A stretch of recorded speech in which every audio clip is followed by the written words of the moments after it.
mempercepat kemandirian, kematangan diri, dan memperluas wawasan. Kita bisa melihat budaya-budaya orang lain yang ternyata juga amat baik untuk kita pelajari. Ya, Prof. Dan memperluas wawasan. Kebenaran itu didasari oleh bukti. Kemudian jadikan data kebijakan.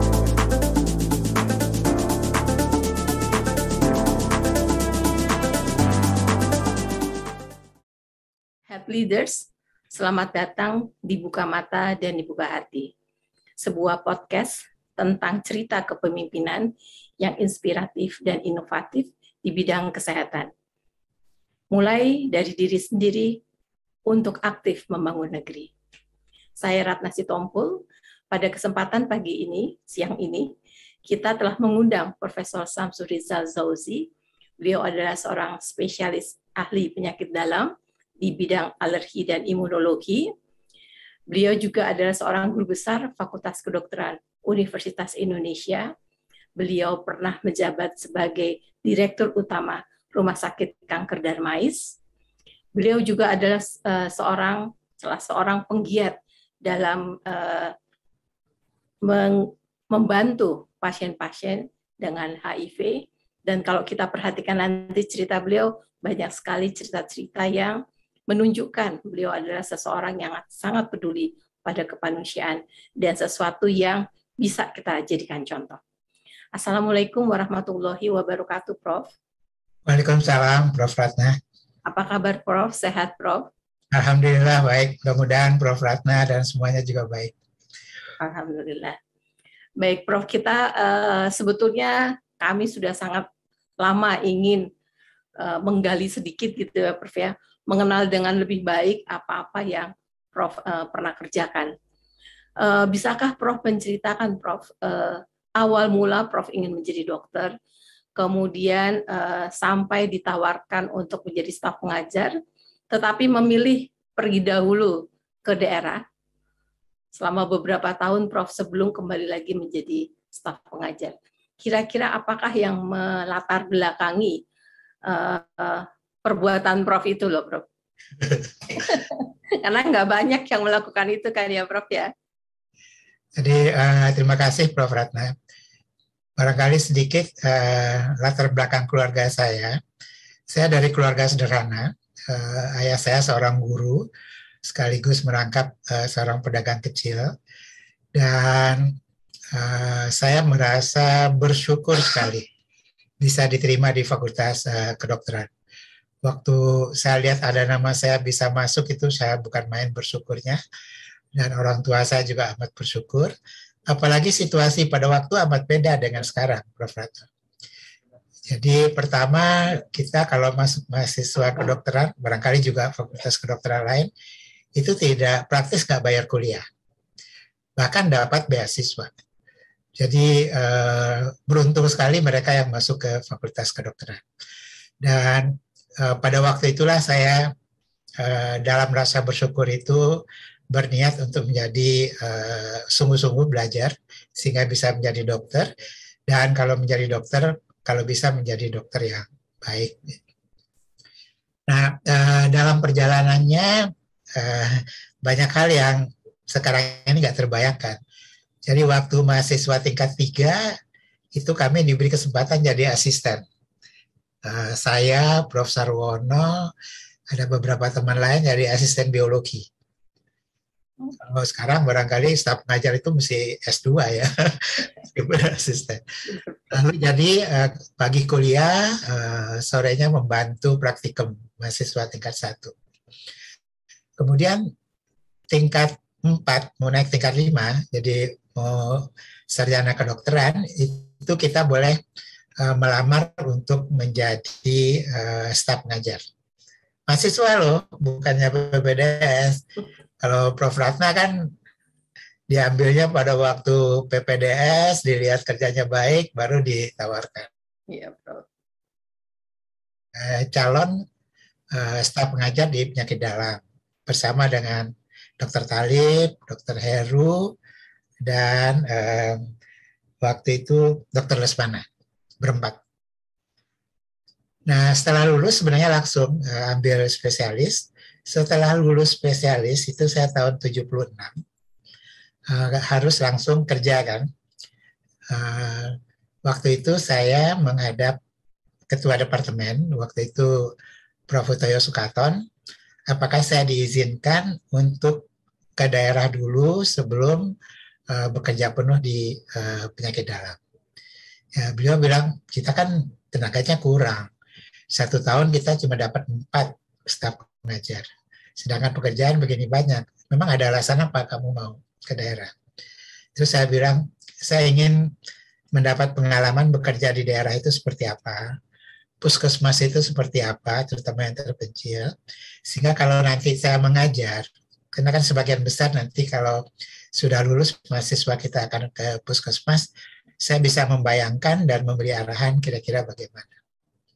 Lalu beliau pikir-pikir, boleh tapi jangan lama-lama ya, 3 tahun. Akhirnya saya berangkat, kebetulan waktu itu dapat di Kalimantan Timur.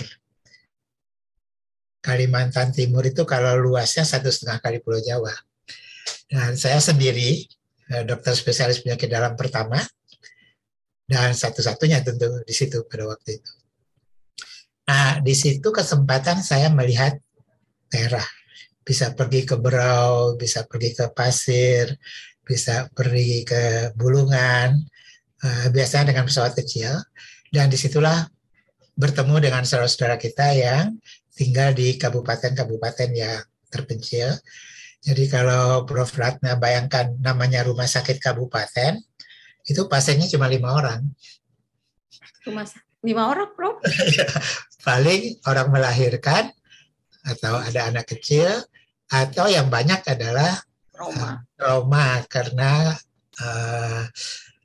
kayu, karena kan di Kalimantan Timur itu banyak sekali pohon-pohon besar yang ditebang. Dan perawat itu jaganya di rumah, jadi jaga nggak di rumah sakit kalau malam. Lalu gizi juga dari rumah masing-masing. Dibawa dari rumah, Prof? Ya, keluarganya membawakan dari rumah.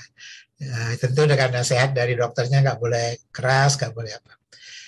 Nah, disitulah saya melihat bahwa secara teoritis sebenarnya rumah sakit kabupaten itu ya seperti puskesmas plus saja ya. Nah, di Kalimantan Timur itu dokter spesialis penyakit dalamnya saya dari UI. Dokter anaknya dari UI. Dokter Muslim. Dokter kebidaannya dari UI. Dokter Dauri. Dokter bedahnya dari UI. Dokter Askar. Jadi kami berempat spesialis-spesialis utama, dan itu adalah semuanya orang pertama. Jadi belum pernah ada spesialis sebelum itu. Dan alhamdulillah karena kamu satu tim, kerjanya jadi enak begitu, dan disitulah saya merasa banyak belajar. Karena kalau waktu di Rumah Sakit Cipto kan enak. Kalau mau baca radiologi, torak foto, tinggal lihat hasilnya yang sudah dibacakan oleh radiolog. Mau baca sediaan hapus darah, sudah dibacakan oleh ahli patologi klinik. Meskipun kita bisa lihat sendiri, tapi jarang biasanya mau lihat sendiri. Tapi di sana radiolog nggak ada, patologi klinik nggak ada. Jadi ya harus sendiri. Disitulah saya merasa bahwa keterampilan saya membaca radiologi, melihat sediaan-sediaan hapus darah itu bertambah banyak selama di daerah tersebut. Nah, pendek kata, saya merasa senang bekerja, apalagi lingkungannya memang banyak sekali teman-teman dari UI. Jadi, Prof. Ratna, kita ini nggak punya daerah. FKUI kan di Jakarta. Ya. Jadi begitu lulus, nggak mungkin di Jakarta lah. Jakarta kan kota besar. Ya, perginya ke Papua, ke Kalimantan Timur, Maluku. Ke Aceh, Maluku, Nusa Tenggara Timur. Itulah daerahnya UI. Kalau Gama mungkin Jawa Tengah, Unpad mungkin Jawa Barat. Iya. Jadi mudah-mudahan kepeloporan kita untuk bekerja di daerah ini akan terus, jangan menjadi sejarah gitu. Karena kan sekarang tidak diharuskan. Dulu kan ada Inpres. Tahun 74 ada Inpres. Sekarang tidak lagi. Ya, Prof. Prof, beberapa waktu yang lalu Prof pernah mengatakan bahwa kepergian dokter itu ke berbagai daerah yang berasal dari berbagai macam itu merupakan pengerat bangsa. Ya Prof ya. Prof Ya, bisa nggak menjelaskannya tuh maksudnya pengerat bangsa tuh bagaimana ya Prof? jadi saya merasakan gini, meskipun saya katakan tadi kalau spesialis memang banyak dari UI, tapi kalau kepala dinas biasanya dari Gama atau dari Erlangga. Kemudian juga banyak dokter-dokter lain, ada yang dari Bali. Jadi kita berkumpul di situ dari berbagai macam daerah. Lalu kita bergaul. Kalimantan Timur itu sukunya Banjar yang banyak. Kemudian juga Bugis. Lalu jangan lupa saudara-saudara kita dari Dayak. Nah, disitulah saya merasa bahwa saya bergaul dengan sejawat dari berbagai suku bangsa, saya bergaul dengan masyarakat dari berbagai suku bangsa. Suatu waktu Prof. Ratna, perawat saya bilang, waduh, di kamar tunggu itu ada buah banyak banget. Terus rupanya ada pasien saya, kira-kira 3 jam dari Samarinda dia naik perahu, melalui sungai, dia bawa 1 perahu buah-buahan, Prof. Ratna.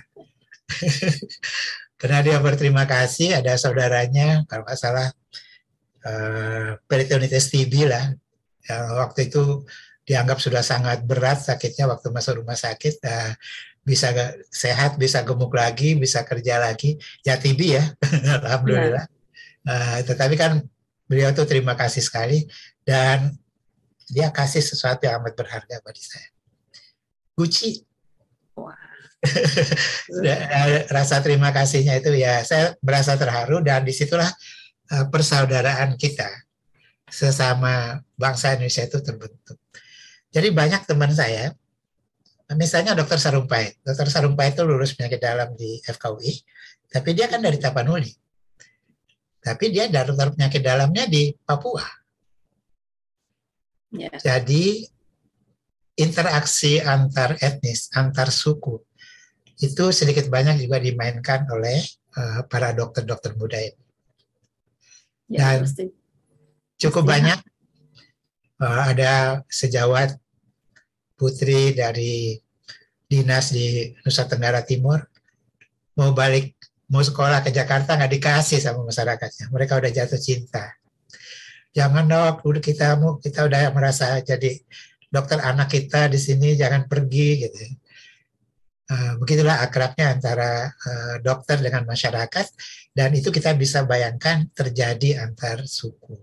Jadi saya pikir salah satu perekat bangsa kita ini, kita bisa menjadi perekatnya. Ya Prof ya. Sehingga bagi mahasiswa maupun PPDS kita barangkali pergi ke daerah itu merupakan sesuatu yang bisa memperkaya diri kita gitu ya Prof ya. Memperkaya secara batin barangkali ya Prof. Kalau uang ya mungkin seadanya barangkali ya kok Prof di daerah ya Prof ya. Jadi mempercepat kemandirian, kematangan diri, dan memperluas wawasan. Ya, gitu kita ya, bisa melihat budaya-budaya orang lain yang ternyata juga amat baik untuk kita pelajari. Ya Prof. Mudah-mudahan semakin banyak Prof mahasiswa kita maupun mahasiswa dari fakultas kedokteran lain yang mau menyumbangkan 1 tahun atau 2 tahun dari kehidupannya ya Prof ya, untuk sesama bangsa kita yang berada di daerah. Prof, pertanyaan lain lagi ya Prof ya. Kami mengetahui bahwa Prof adalah salah satu pelopor yang mulai melakukan banyak sekali kegiatan-kegiatan untuk masyarakat maupun pasien yang terkena HIV/AIDS. Bahkan Prof juga memperjuangkan hal-hal yang mestinya bukan urusan dokter spesialis penyakit dalam gitu Prof ya. Bisakah Prof menceritakan Prof, mengapa Prof mengerjakan itu dan bagaimana sekarang hasilnya Prof? Ya, keterlibatan saya karena saya mendalami alergi imunologi, dan HIV itu adalah salah satu penyakit penurunan kekebalan tubuh. Dan waktu itu Prof. Zubairi baru pulang dari Prancis, Beliau juga belajar mengenai kekebalan tubuh, CD4, CD8 gitu, dan baru mengembangkan. Jadi kami berdua waktu itu di Departemen Penyakit Dalam yang punya minat untuk HIV. Ada hal yang barangkali perlu juga disampaikan. Jadi kalau kita baca buku tentang HIV ini, laporan pertama HIV itu dianggap tahun 87 di Bali oleh sejawat kita Dr. Tuti Perwati, Prof. Tuti Perwati.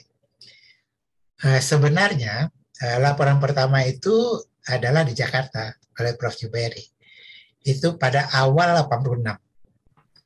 Jadi yang dilaporkan oleh Prof. Tuti Perwati itu adalah wisatawan Belanda yang berwisata ke Bali, kemudian dia sakit parah, dia sudah didiagnosis di Belanda dan meninggal, sehingga dilaporkan meninggal karena HIV.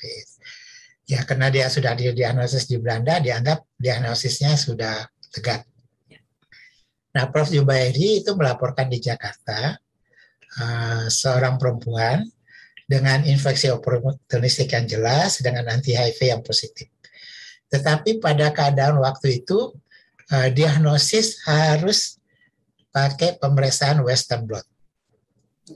Karena kehati-hatian ya. Kemudian darahnya dikirim ke Amerika, ke Walter Reed Hospital di Amerika. Nah, kemudian hasilnya itu tidak diberitakan. Sebenarnya hasilnya positif. Tidak diberitakannya kenapa ya? Ya, artinya tidak diumumkan lah. Ya, jadi sebenarnya pada masa itu kita masih merasa rasanya Indonesia nggak akan ada HIV/AIDS. Ya. Jadi masih ada rasa penolakan lah untuk HIV/AIDS ini. Tapi sebenarnya itu positif, dan untuk itu Prof. Jubairi di kenang-kenangannya menulis itu. Dan itu sebenarnya diliput oleh majalah Tempo secara lumayan panjang lebar ya. Dan sekarang oleh Prof. Jubairi dibuka bahwa hasilnya positif.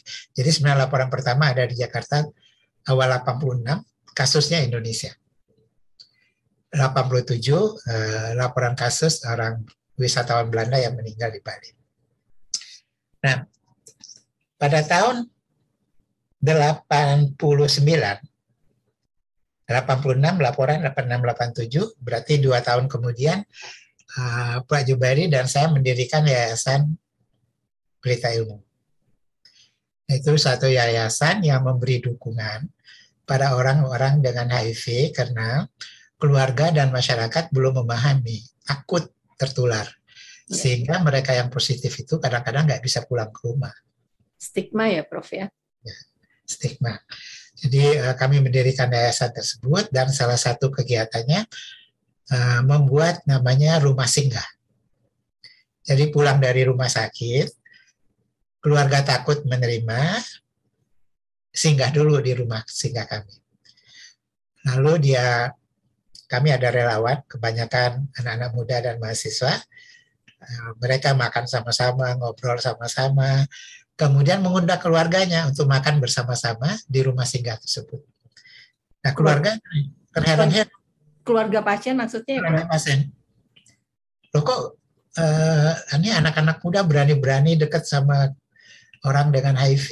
Nah, situlah kita jelaskan bahwa bersalaman pun tidak ada masalah, asal tidak ada cairan tubuh yang bisa tertular.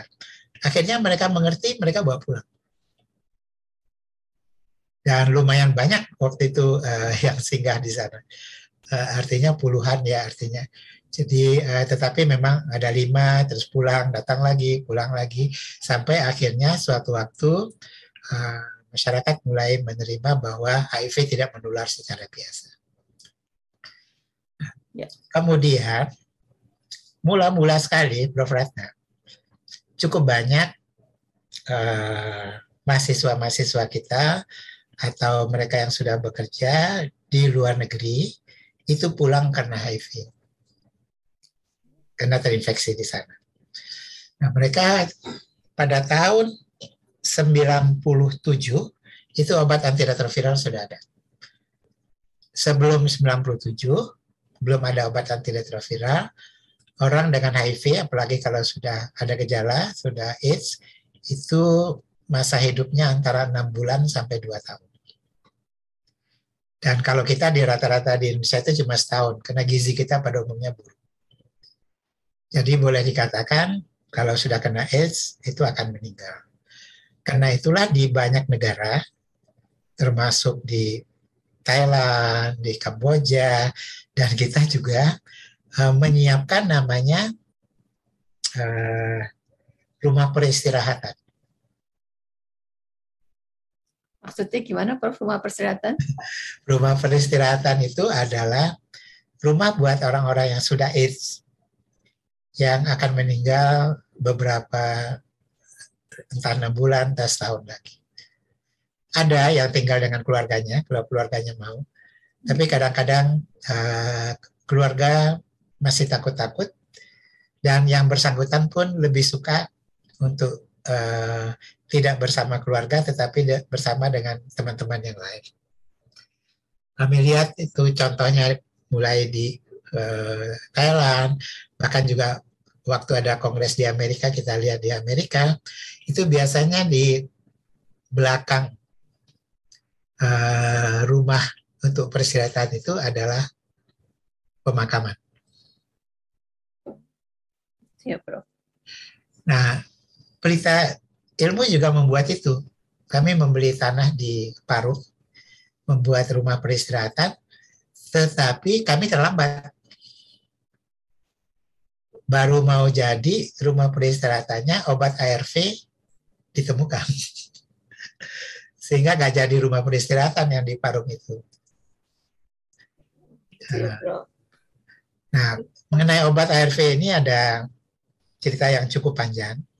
Jadi kalau orang dari terdiagnosis di luar negeri, waktu itu kalau setelah 97 sudah ada obat antiretroviral, biasanya dia minta pulang, lalu dikasih obatnya 2-3 bulan oleh dokternya. Nah, kan habis. Kalau habis dikirim. Nah, obat kalau tidak terregistrasi di Indonesia, kalau dikirim tidak bisa keluar. Harus ada izin dari Badan POM.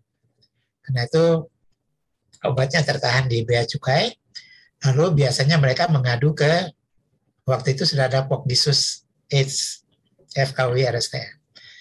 Nah, disitulah kami dari Pokdisus berusaha untuk mengeluarkannya dengan minta surat ke, waktu itu belum ada Badan POM, namanya Dirjen POM, Pak Sampurno waktu itu. Lalu bisa keluar, datang lagi, minta surat lagi, bisa keluar, lama-lama dirjennya bilang, ini kita kasih surat kuasa aja sama Pokdisus. Pokoknya Pokdisus bertanggung jawab, obat ini betul-betul buat yang memerlukan, tidak diperjualbelikan, nggak usah bolak-balik, dengan surat satu ini bisa dikeluarkan. Nah, itu mungkin tahun-tahun 2000. Gitu ya, Prof, ya. Tahun 2001, ya. Pokdisus ngirim orang ke India.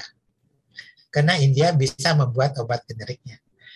Harga obat ARV itu, Prof. Ratna, 1 bulan $1.000. Jadi pada waktu itu mungkin 10 ribuan ya. Jadi kira-kira 10 juta sebulan. Dan itu harus diminum seumur hidup. Nah, karena ada generik, India itu membuat generik harganya $30. Jadi hanya sekitar 300.000. Lalu kami patungan-patungan, bawa $1.000 ke India, dapatlah 30 unit obat ARV. Dibawa pulang, kemudian di Bea Cukai dilihat ini apa, obat ARV, dia kasih lolos, kemudian mulailah kita menggunakan. Itu tahun 2001, Prof. Ratna. WHO sendiri itu baru mengkampanyekan obat ARV buat negara-negara berkembang itu tahun 2004. Dengan target 2005 sudah bisa dipakai. Tapi kami udah memakai 3 tahun sebelumnya. Hipokrisus. Nah, jadi sebentar obatnya habis, mesti pesan lagi. Ya. Uangnya habis, Prof. Iyalah, Prof. Meskipun pasiennya mau membayar 300.000, tetapi nggak cukup karena dia harus yang di ciptonya mesti ada, yang sedang datang ada. Akhirnya kami pergi ke Indofarma supaya diimport oleh Indofarma, lalu akhirnya diambil alih oleh Indofarma sehingga bisa berjalan dengan lancar. Prof, itu cerita ini kan kalau diceritakan rasanya lancar-lancar aja ya, Prof ya. Tapi kan padahal waktu Prof mengerjakannya bersama teman-teman lain, itu kan kendalanya pasti banyak sekali ya, Prof ya. Dan jarang-jarang dokter spesialis yang mau mengurusi sampai ketersediaan obat gitu loh, Prof. Nah, itu bagaimana ceritanya ya, Prof ya? Apa yang memotivasi Prof, apa yang menginspirasi dan bagaimana itu bisa terjadi gitu loh, Prof. Sebenarnya ada tantangan besar, Prof. Yaitu hak paten. Ya. Jadi kalau kita memproduksi atau memperdagangkan yang generik ini, kalau tanpa hak paten maka produsennya bisa menuntut pemerintah Indonesia. Ya. Nah, karena itu diskusinya cukup panjang. Ternyata WHO ada jalan untuk itu. Sama dengan vaksin COVID-19 ini. Bahwa WHO memberi jalan buat negara-negara yang sedang berkembang. Diberi kesempatan untuk memakai obat generik, tetapi harus ada deklarasi bahwa obat itu semata-mata dipakai untuk kepentingan masyarakat. Tidak ada unsur bisnisnya.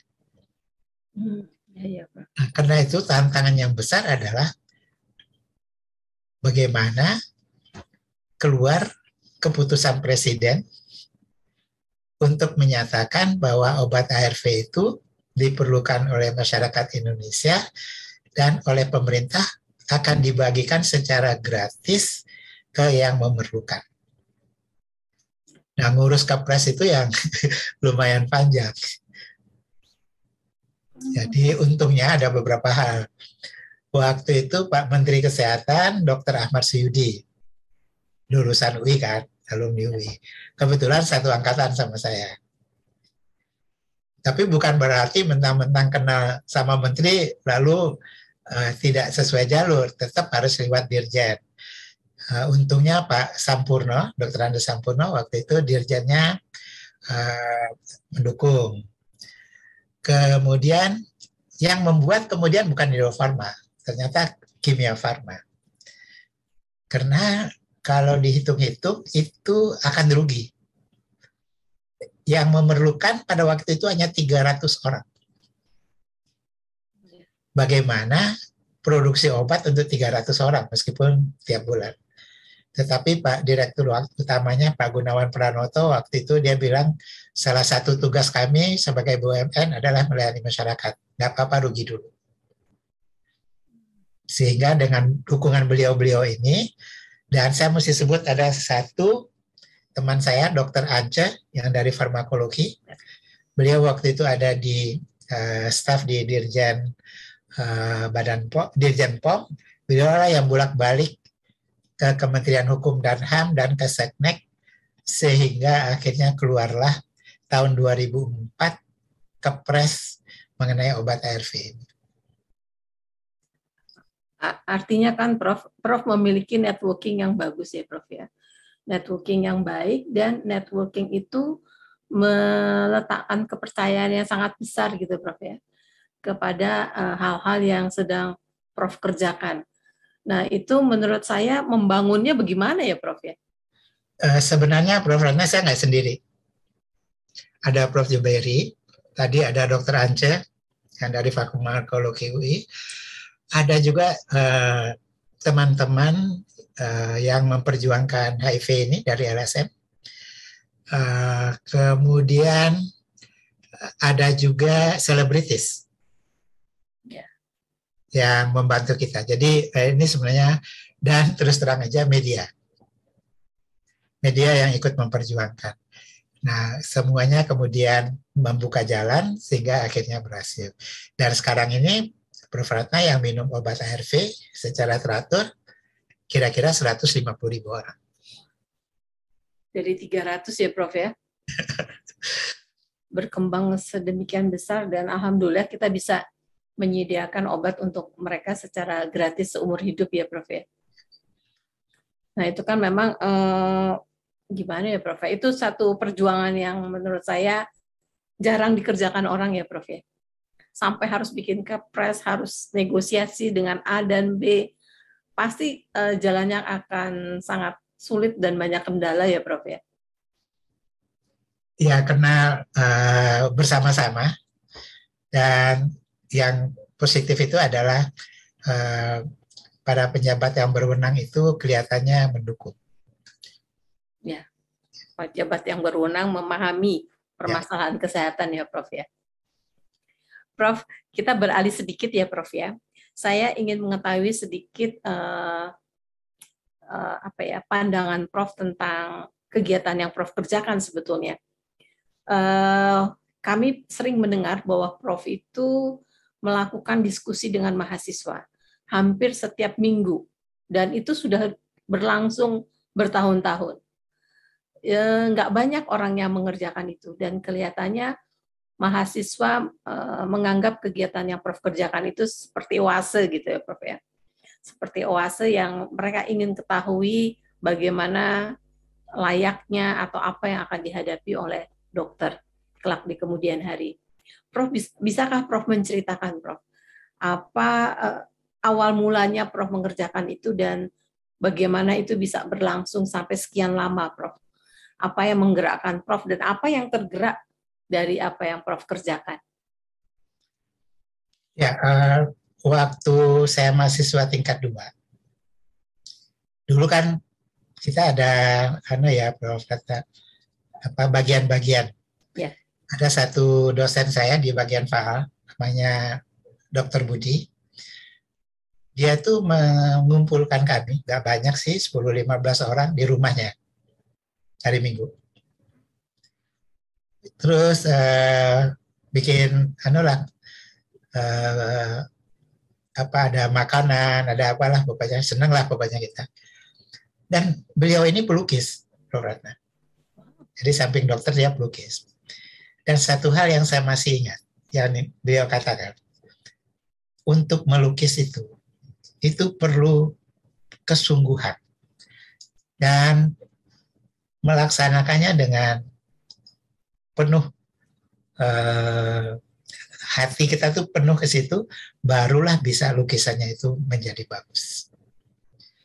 Terus dia sambil ngeliatin kita, dia bilang, bisa nggak kamu jadi dokter bersungguh-sungguh dan menghasilkan sesuatu yang bagus? Itu kata-katanya masih saya ingat sampai sekarang. Jadi kita nggak ngomongin soal faal, soal angka, atau apa segala macam. Sambil makan rujak waktu itu, itulah yang kita bawa pulang. Nah, satu lagi yang saya nggak tahu, Prof. Ratna pernah ketemu nggak Dr. Partomo Alibasa yang dari biologi? Ya. Beliau itu bukan main. Beliau kemudian kan pergi ke UNESCO di Paris. Jadi beliau jadi penjabat di UNESCO. Tapi kalau ketemu di jalan, itu pasti ngobrol sama kita. Dan selalu memberi semangat, anak Indonesia itu pasti bisa.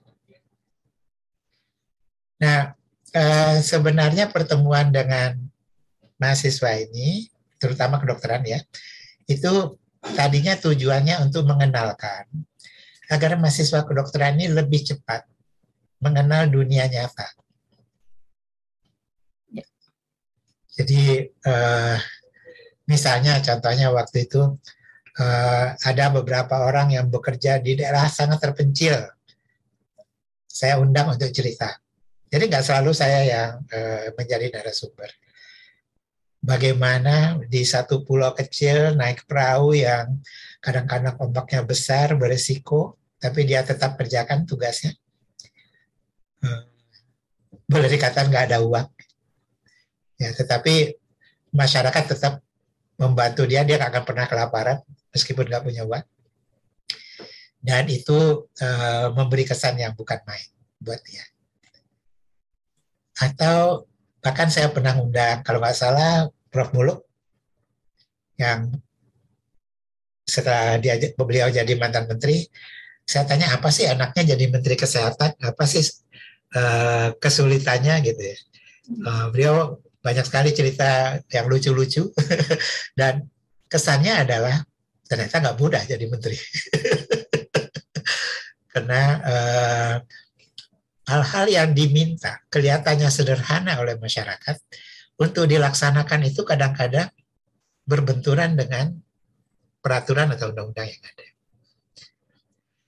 Yang sering jadi contoh kan BPJS.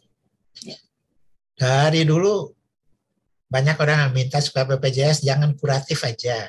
Mahal kuratif itu. Kenapa nggak ke preventif? Tapi tugasnya BPJS memang kuratif. Jadi kalau mau anggarannya dipakai buat preventif, ya tugasnya mesti diberi untuk preventif juga. Karena kami memperjuangkan misalnya, bisa nggak sih, sekarang udah ada HPV, vaksin HPV itu, yang bisa mencegah kanker serviks, salah satu pembunuh perempuan di Indonesia, memakai BPJS. Nggak bisa, harus dirubah dulu peraturannya. Baru BPJS bisa. Karena kalau tidak, BPJS melakukan sesuatu yang di luar fungsinya dan itu penyalahgunaan anggaran. Nah itu kadang-kadang kita kan nggak ngerti. Kita kira, wah kok nggak mau sih, udah jelas lebih murah kalau pencegahan. Nah hal-hal seperti itu oleh mahasiswa kalau dimengerti, maka dia bisa lebih mendalam melihat suatu persoalan. Iya Prof ya.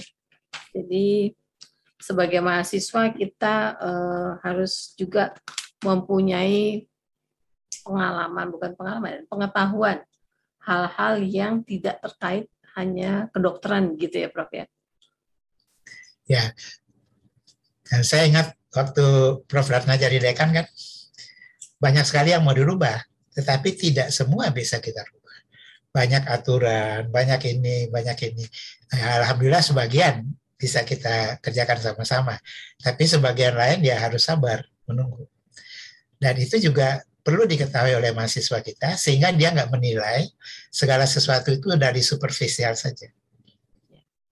Jadi tidak selalu tujuan ya Prof ya, tetapi ada juga proses ya Prof.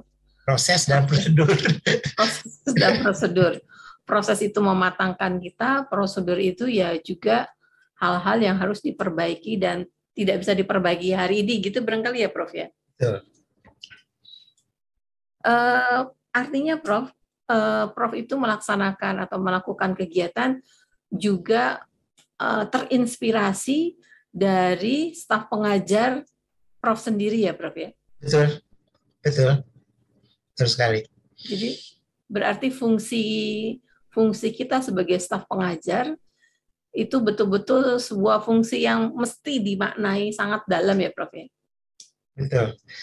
Saya masih ingat suatu waktu kita ronde di bagian penyakit dalam. Ada Prof. Supartondo. Terus ada seorang senior itu memeriksa pasien dari sebelah kanan, yang harusnya dari sebelah kiri.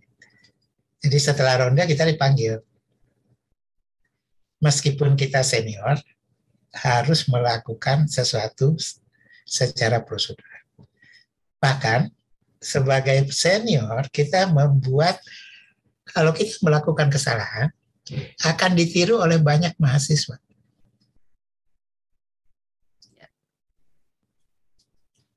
Jadi kita mesti sebagai senior kita mesti korek begitu ya Prof ya.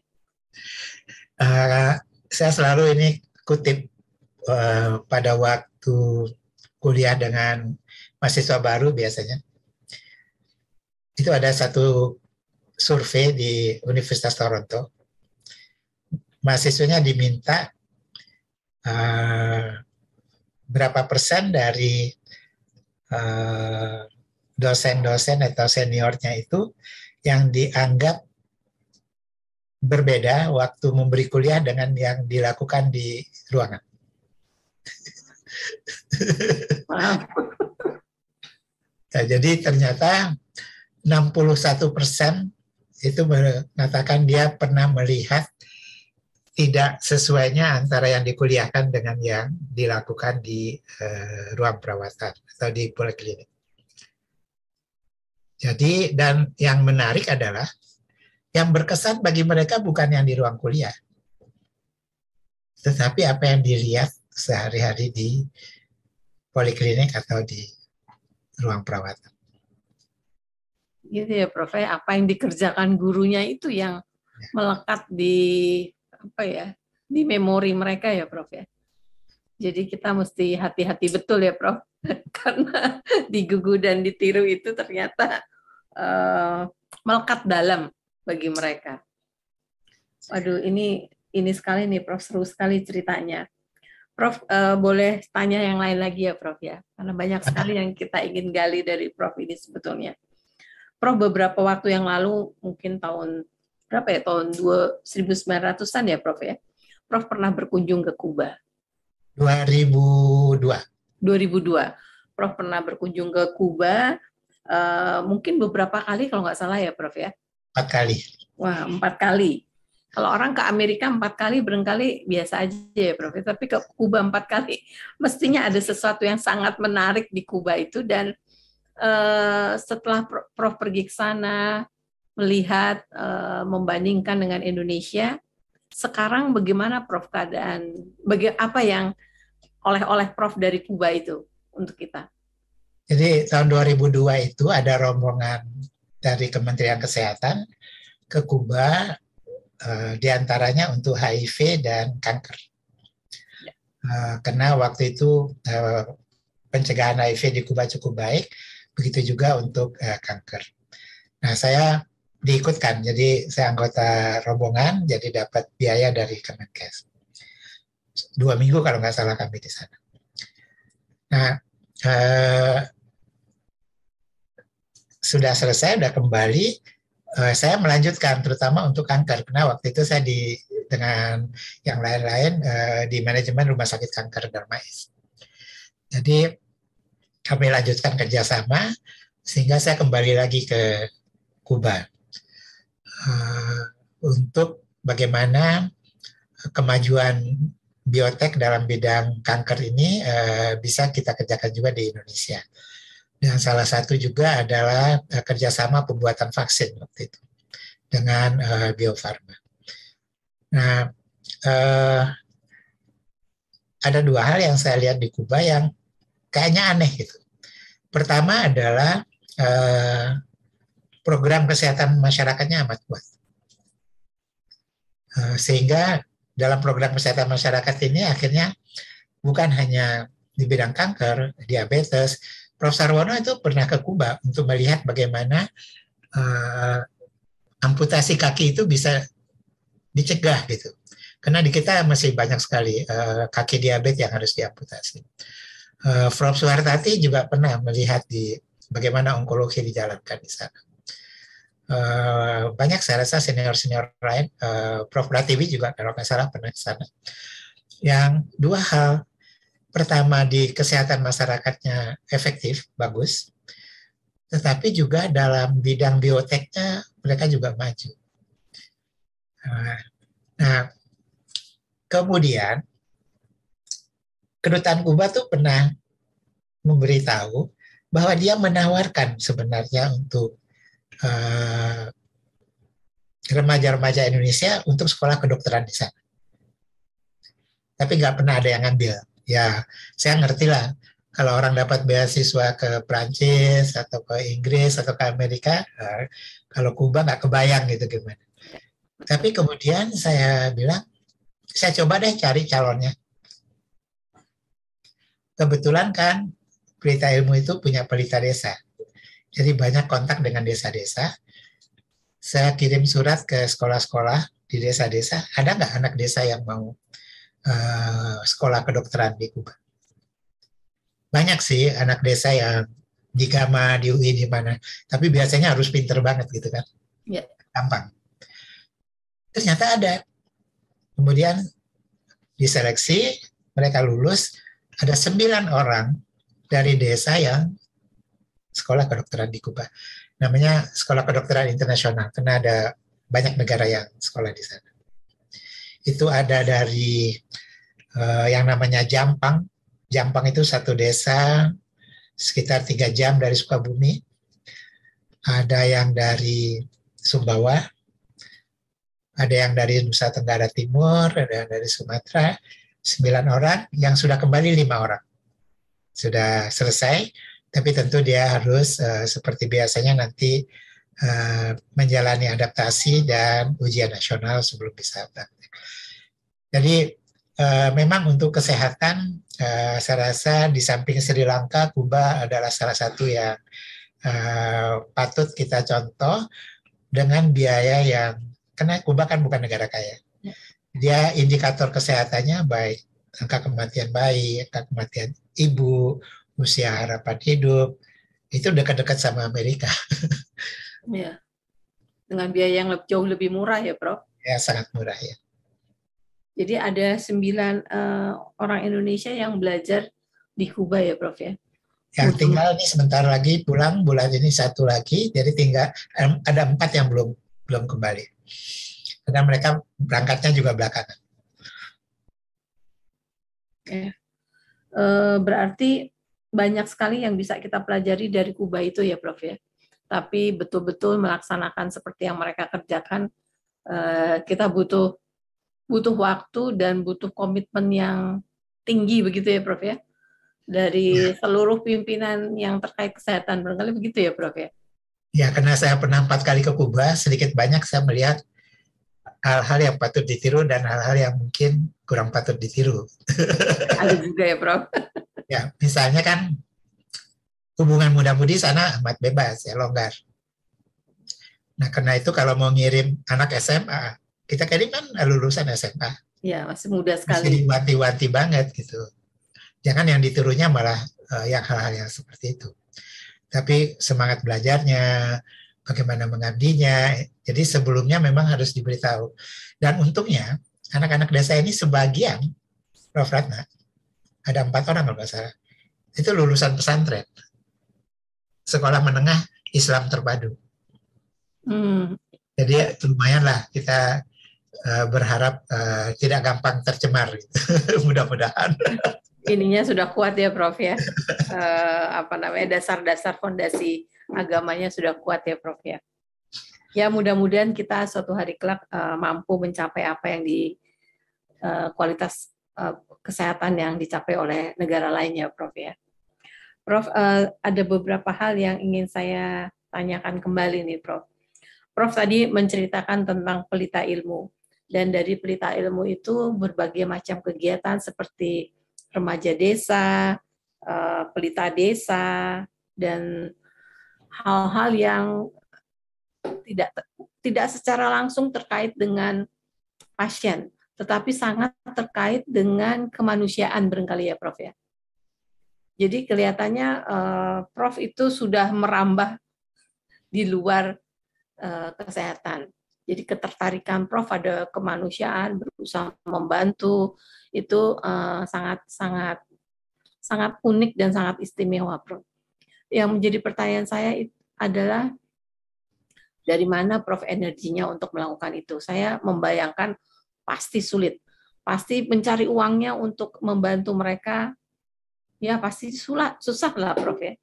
Tapi Prof sampai hari ini masih teguh, masih konsisten untuk mengerjakannya.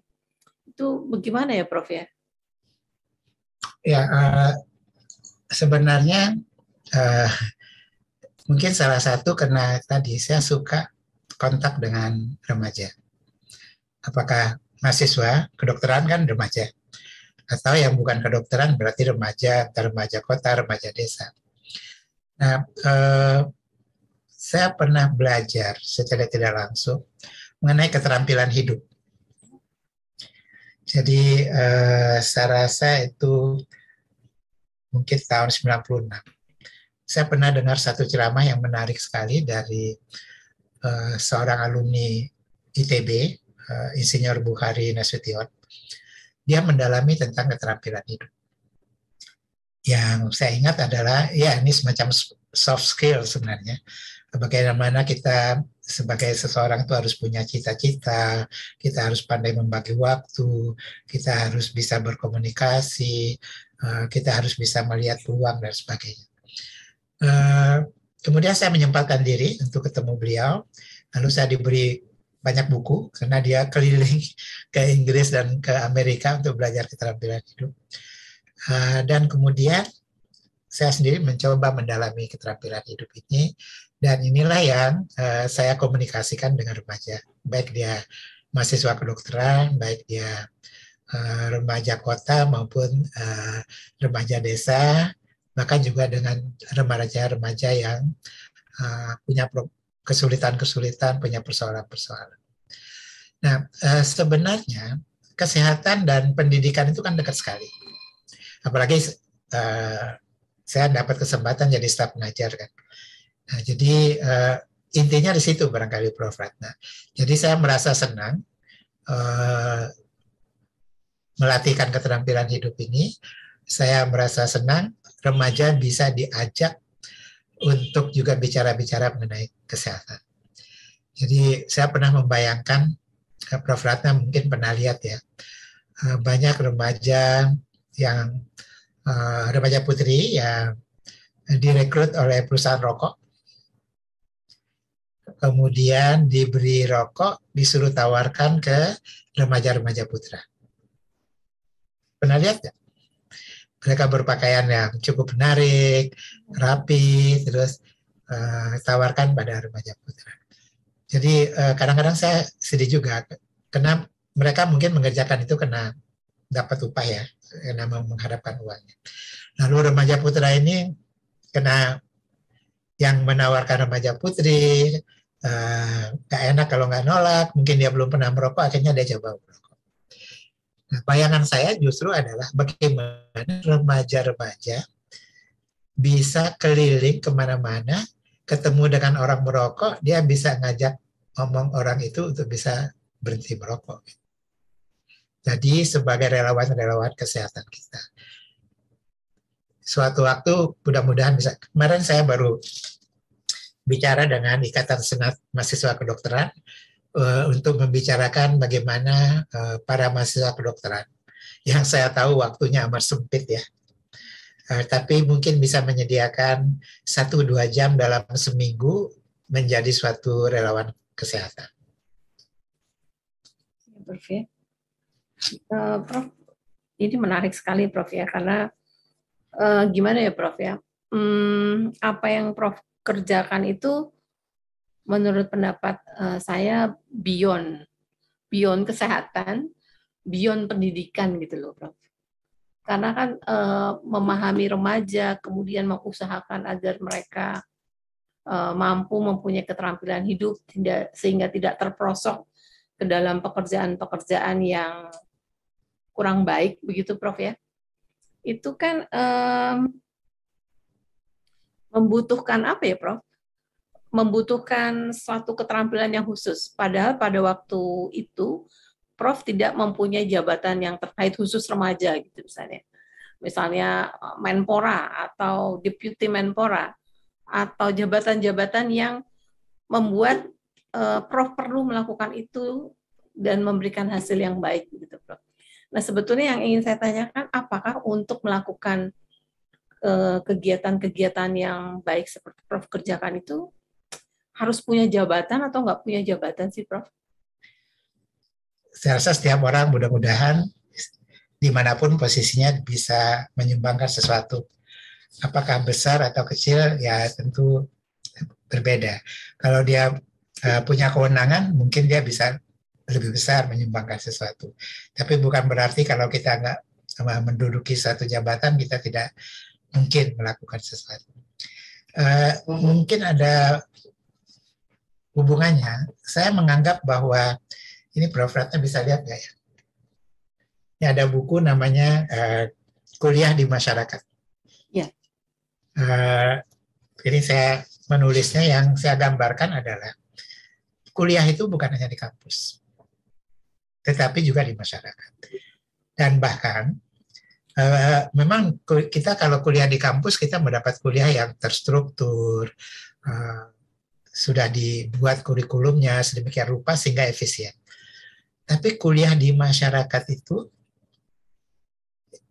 juga merupakan suatu yang, karena pengalaman yang kita dapat di masyarakat itu akan menjadikan kita juga menjadi lebih matang, menjadi lebih berpengalaman, dan mudah-mudahan juga menjadi lebih bijak. Jadi kalau para mahasiswa saya anjurkan di samping mendapat ilmu di kampus dari dosen-dosennya, cobalah cari juga ilmu di masyarakat. Karena cukup banyak guru-guru kita di masyarakat yang mungkin bukan dosen, mungkin dia orang biasa saja, tetapi bisa mempengaruhi kita. Nah, sebaliknya kita yang jadi dosen di kampus, jangan hanya mengajar di kampus, tapi kalau ada kesempatan, di masyarakat pun kita bisa membagi ilmu, berbagi pengalaman, dan saya merasa lebih nyaman kalau bicaranya dengan remaja. Karena mereka mungkin masih terbuka untuk melakukan perubahan ya Prof ya. Dan mereka masih bisa dibentuk kepribadiannya. Barangkali begitu ya Prof ya. Prof boleh tanya lagi nggak Prof? Sebagai pemimpin yang, mohon maaf ya Prof, tidak ada jabatan tertentu, kendala yang Prof temukan apa ya Prof? Sehingga Prof tetap semangat gitu, tetap enggak, ini saya mau kerjakan, terserahlah. Gimana jadinya belum tentu kita tahu, tapi tetap aja Prof kerjakan dari tahun ke tahun, dari itu bagaimana itu Prof? Apa rahasianya Prof? Kendala ada, dan salah satu yang banyak kritik anak saya dan istri saya. Karena hari Minggu mereka mau jalan-jalan keluarga, saya mesti sediakan 2 jam buat mahasiswa misalnya. Apa nih berangkatnya nggak kelar-kelar sama mahasiswanya. Tapi itu terkompensasi juga. Prof Ratna kan tahu, anak saya dokter, 2 orang. Dan dia bersedia jadi dokter. Nggak semua anak dokter loh pengen jadi dokter. Karena pengalaman waktu di Kalimantan Timur, dia lihat bahwa saya ajak dia kunjungan ke rumah sakit drilling minyak di Sanga-Sanga, naik speedboat dan sebagainya. Itu pengalaman yang waktu itu umur mereka ada yang 7 tahun, ada yang 5 tahun. Ternyata jadi dokter itu sesuatu yang membanggakan dan menyenangkan juga. Karena saya ajak istri saya ajak anak saya, lalu mereka lihat tempat bagaimana orang membor minyak, lihat rumah sakit yang dibuat dari kontainer dan sebagainya. Sehingga terbentuk juga bahwa pilihan karir itu salah satu adalah dokter. Mungkin ya salah satu yang menyebabkan mereka bersedia jadi dokter. Meskipun ya saya brainwash juga sih supaya jadi dokter. Iyalah, Prof. Ya, tapi gimana ya, Prof? Memimpin itu kan memimpin tidak selalu di depan ya, Prof ya. Bisa memimpin dari samping, bisa sebagai sahabat, sebagai teman, bisa juga memimpin dari belakang seperti jadi guru begitu ya, Prof ya. Tetapi artinya memimpin itu memimpin, melakukan perubahan, melakukan kegiatan-kegiatan yang luar biasa, tidak selalu kita harus memangku jabatan dahulu ya Prof ya. Tetapi bisa dikerjakan setiap saat sebetulnya ya Prof ya. Saya rasa setiap orang bisa berkontribusi. Jabatan-jabatan yang penting kan hanya sedikit. Jadi yang akan sampai di sana nggak terlalu banyak orang. Sebagian besar kita mungkin nggak ke sana, tapi bukan berarti kita nggak punya kesempatan untuk melakukan sesuatu buat masyarakat. Ya, setuju sekali itu, Prof. Jadi segala sesuatu harus kita mulai dari diri kita sendiri ya, Prof. Ya, kita mengerjakannya dan insya Allah keluarga kita juga melihat dan orang lain melihat apa yang kita kerjakan. Prof, apa yang Prof kerjakan itu kan sebetulnya sangat istimewa dan sangat unik ya, Prof. Ya. Kalau menurut saya sangat unik, istimewa lah, bukan unik. Kalau unik tuh cuma aneh tapi nggak istimewa. Buat saya itu istimewa dan konsistensi Prof melakukan pekerjaan-pekerjaan kegiatan ini pun menurut saya sangat baik ya. Salah satu yang saya perhatikan juga itu Prof mengisi kolom kesehatan Kompas ya Prof. Itu sudah dari tahun berapa dan secara konsisten Prof mengerjakannya. Dan kalau kita baca pertanyaan-pertanyaannya itu luas sekali. Ada yang tanya tentang BPJS, ada yang tanya kanker, ada yang tanya tentang ginjal, ada yang tanya tentang keluarga berencana, ada yang tanya tentang kesehatan jiwa. Tapi Prof bisa menjawabnya dengan sangat baik begitu Prof. Dan bahasa yang digunakannya pun mudah dimengerti. Nah, ini Prof mendapatkan energi, mendapatkan inspirasi untuk mengerjakan ini secara konsisten. Bagaimana ceritanya itu, Prof? Jadi, tahun 93, saya dapat telepon dari Kompas, Dr. Yan Takihaseng yang biasa mengisi ruang konsultasi kesehatan di Kompas Minggu, berhalangan karena sakit. Apa saya bersedia menggantikan? Saya jawab, saya bersedia. Tapi kalau bisa jangan seminggu sekali, terlalu sering, 2 minggu sekali. Akhirnya kami berdua. Satu lagi rubriknya adalah mengenai kesehatan reproduksi oleh teman dari kebidanan. Tapi kemudian yang teman kebidanan ini mengundurkan diri karena dia bilang saya dikejar-kejar deadline nggak biasa. Padahal 2 minggu sekali. Akhirnya jadi saya ngisi seminggu sekali dan itu mulai tahun 93. 93 ya, Prof. Nah, jadi pertanyaannya tadinya banyak sekali dari remaja. Isinya tentang jerawat, tentang tinggi badan, berat badan. Ya pokoknya kalau remaja kan kebanyakan tentang penampilan. Di samping juga ada masalah-masalah hubungan dengan orang tua dan sebagainya. Supaya nggak bosan ya akhirnya dipilih. Kalau dulu kan banyaknya dalam bentuk surat, sekarang kan email. Dipilih dan dipertimbangkan juga manfaatnya buat masyarakat luas. Jadi bukan buat orang yang bertanya itu. Jadi sebagian merupakan penambahan pengetahuan dan wawasan buat pembacanya. Jadi sudah tentu tidak semuanya saya bisa kuasai dan saya rajin bertanya juga. Kalau soal mata saya tanya sama teman dokter mata. Kalau psikiatri mungkin tanya sama teman. Tapi sekarang agak lebih mudah karena apa-apa ada di Google, jadi agak mudah menjawab terutama kalau mengenai data dan sebagainya.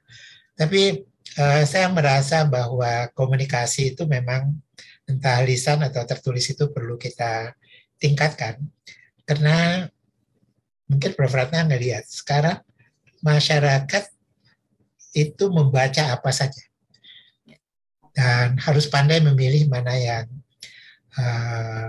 baik dibaca dan mana yang tidak perlu dibaca. Dan kita bersaing dengan banyak orang lain karena tidak perlu penulis kesehatan itu seorang dokter, siapa aja bisa sekarang menulis. Nah, kalau kita bisa menarik perhatiannya sehingga cukup banyak yang baca, mudah-mudahan informasi yang kita berikan bisa tertanam di pikirannya sehingga bisa mendominasi pikirannya, bukan informasi-informasi yang kurang benar. Iya, Prof. Ya. Jadi sebagai dokter kita mesti berusaha menjangkau masyarakat ya, Prof. Ya. Baik dengan kegiatan maupun tulisan sebetulnya ya, Prof. Ya. Supaya masyarakat jauh lebih mengerti dan kita mungkin menjadi lebih ringan mudah-mudahan pekerjaannya ya, Prof. Prof, ini pertanyaan terakhir ya, Prof ya. Prof punya nggak, Prof, nasihat untuk kami atau untuk sahabat-sahabat muda lainnya dalam menjalani profesi dokter ini? Apa yang mungkin kami pikir sudah kami kerjakan dengan baik, tapi sebetulnya ada juga mata yang memandang ini kurang nih, mestinya kamu begini atau begitu. Terkait dengan tantangan masa depan ya, Prof ya.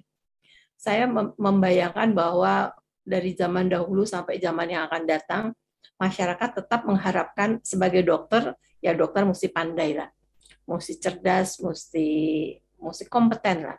Kemudian waktu dia melayani masyarakat atau pasien, pasti mereka mengharapkan pelayanan yang terbaik gitu ya Prof ya. Jadi kalau bisa berusaha dong sungguh-sungguh untuk kesehatan saya, kan begitu ya Prof ya. Nah, adakah Prof nasihat-nasihat untuk kami Prof agar siap nih Prof menjalani masa yang akan datang? Yang jauh lebih susah kayaknya Prof. Ya, pertama kita harus bangga jadi dokter. Mudah-mudahan nggak ada yang menyesal lah jadi dokter. Bangga lah jadi dokter. Insya Allah enggak Prof. Yang saya dapat kesempatan kuliah untuk mahasiswa baru. Topik saya biasanya adalah menjadi dokter yang profesional, berhati mulia, dan mencintai tanah air. Profesional. Jadi, ya sebenarnya berhati mulia itu mungkin adalah unsur profesional juga ya. Karena salah satu profesional itu kan mendahulukan kepentingan masyarakat daripada. Tapi saya tekankan itu untuk mengurangi bahwa dokter itu harus hidup mewah, harus hidup artinya kita bisa menjadi dokter dengan bahagia meskipun ya tentu jangan berkekurangan, tetapi tidak perlu mempunyai sesuatu yang mewah-mewah. Tetapi berhati mulia itu jauh lebih baik daripada harta yang banyak. Dan mencintai tanah air itu seperti tadi, Prof. Ratna, bersedia bersama-sama dengan saudara-saudara kita di tempat-tempat terpencil. Itu salah satu di antaranya. Meskipun mencintai tanah air itu juga bisa menemukan sesuatu yang sangat bermanfaat buat masyarakat. Nah, terakhir ini, Prof. Ratna.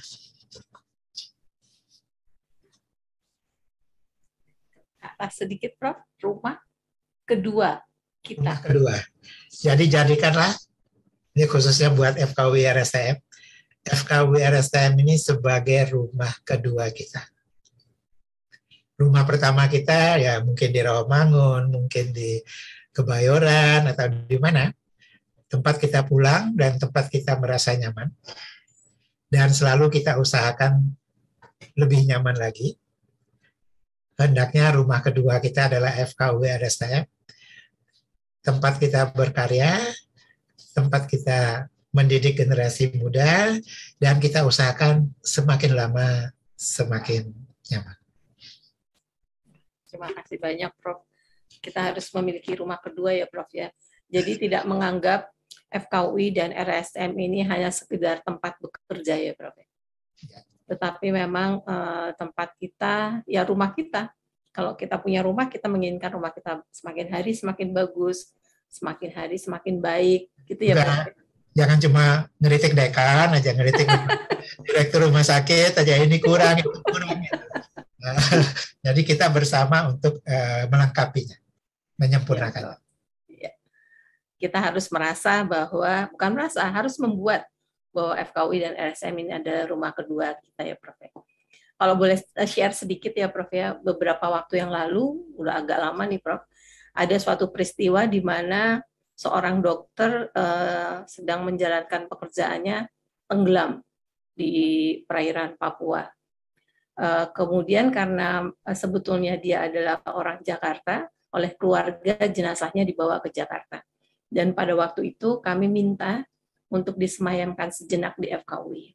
Yang membuat saya terharu adalah terkait dengan cerita Prof tentang rumah kedua ini adalah ayahnya waktu jenazahnya sudah ditempatkan, kemudian dia lihat gitu ya, dia lihat sekeliling sambil berurai air mata, terus dia bilang begini, Ibu, saya akhirnya mengerti mengapa FKUI ini dianggap sebagai rumah oleh anak saya. Rupanya rumah kedua ini yang membentuk karakter anak saya selain rumah kami. Wah, itu saya sedih sekali Prof mendengarkannya, karena perjuangan beliau sehingga menyebabkan dia kehilangan anak dan anaknya kehilangan nyawa. Ya, kita belum, mudah-mudahan kita bisa selamat menjalani hidup ini, tapi rumah kedua itu betul-betul sesuatu yang memang harus kita perjuangkan ya Prof ya. Jangan kita minta, tapi kita perjuangkan. Baik Prof, terima kasih atas kedatangan Prof. Terima kasih banyak atas bincang-bincangnya Prof. Banyak sekali yang kami pelajari bahwa kita harus mencintai pekerjaan kita sebagai dokter, dan waktu kita menjalankan pekerjaan kita harus dimulai dari hati yang mulia gitu ya Prof ya. Karena memang pekerjaan kita juga pekerjaan yang mulia, dan waktu kita menjalankan pekerjaan itu kita harus mencintai tanah air kita. Begitu ya Prof ya. Baik Prof, terima kasih sekali Prof atas waktu yang Prof sudah luangkan bagi kami semua. Baiklah, Health Leaders, terima kasih karena telah bersama-sama saya dan Prof Samsur Rizal beberapa saat yang lalu. Seseorang pemimpin tidak selalu harus memiliki jabatan. Jika kita ingin membuka hati, membuka mata kita, dan memulai dari diri sendiri, banyak sekali kegiatan dan pekerjaan yang bisa dilakukan yang bermanfaat bagi sesama manusia. Saya Ratna Sitompul, mohon undur diri. Buka Mata dan Buka Hati adalah sebuah podcast terkait cerita kepemimpinan yang inspiratif dan inovatif. Kita bisa memulainya dari diri sendiri untuk aktif membangun negeri. Terima kasih. Wassalamualaikum warahmatullahi wabarakatuh.